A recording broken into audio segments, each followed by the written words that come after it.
2 April बुधवार या दिवशी काय झालं, पहिले आपण 8 वाजेपर्यंत मार्केट ऑब्झर्व केलं. 8 वाजेपर्यंत काय झालं, मार्केट कंटिन्युअस खाली एक फेक मुवमेंटसारखं देऊन कंटिन्युअस मार्केट एका ट्रेंडमध्ये बाईंग साईडला गेलं. पण बाईंग साईडले कसं गेलं, हे 7 वाजेपर्यंतच एका ट्रेंडमध्ये होतं.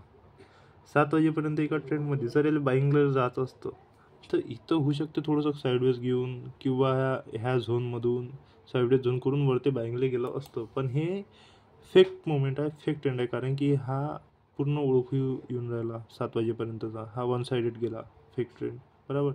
आणि दुसरी गोष्ट काय, त्याच्या बाद काय झालं इथं की ठीक आहे, 8च्या नंतर आपल्याला ट्रेड टाकायचा ऑब्झर्व करायचा आहे. तिथं मार्केट पहिले प्रिपेअर झालं सेल साईड जासाठी, साईडवेज टाईप झालं मार्केट, साईडवेज टाईप झालं.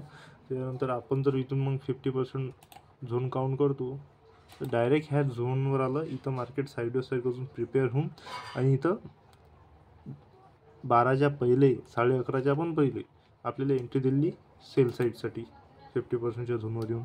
तर इथं आपण एंट्री घेतली, टार्गेट लावलेलं होतं 12 वाजताच्या पहिले यानं ब्रेक केलं पाहिजे, टार्गेट दिलं पाहिजे. ठीक आहे, इथं 11 वाजेपर्यंतच टार्गेट भेटलं आपल्याला. ठीक आहे, आता हे झालं आपला पहिला ट्रेड एक्झिक्यूट. तर आता दुसरा ट्रेडचं काय, आता आफ्टरनूनचं मॉर्निंग सक्सेसफुल झाली. तर आफ्टरनूनचं असं प्लॅनिंग आहे की यानं इथचा लो घेतला, ठीक आहे, डे लो घेतला 12च्याच पहिले. त्यानंतर 12च्या बाद काय रिॲक्ट करते, जर याले सेल साईड मोमेंट जर कंटिन्यू करायची असती तर याने याले ब्रेक करून इकडे रिजेक्शन्स क्रिएट करून पडलं असतं, है ना. होऊ शकते या 50%च्या मार्केबल झोनहून पण पडलं असतं, पण नाही, तसं नाही झालं. यानं काय केलं, पहिले इथं साईडवेज झालं, तसंच जसं इथं प्रिपेअर झालं मार्केट तसंच इथं पण प्रिपेअर झालं. ठीक आहे, याला ब्रेक केलं मार्केटनं, इथं 50%च्या याच्यावर रिजेक्शन क्रिएट केलं.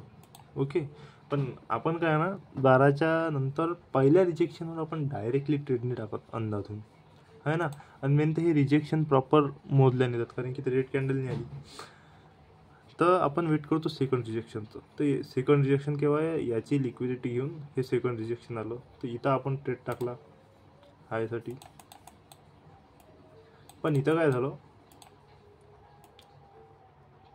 पण 1:2 साठी ट्रेड टाकला. पण इथं काय झालं, हे याले टच करून यानं इथं कॉस्टवर आपण क्विट केला हा ट्रेड.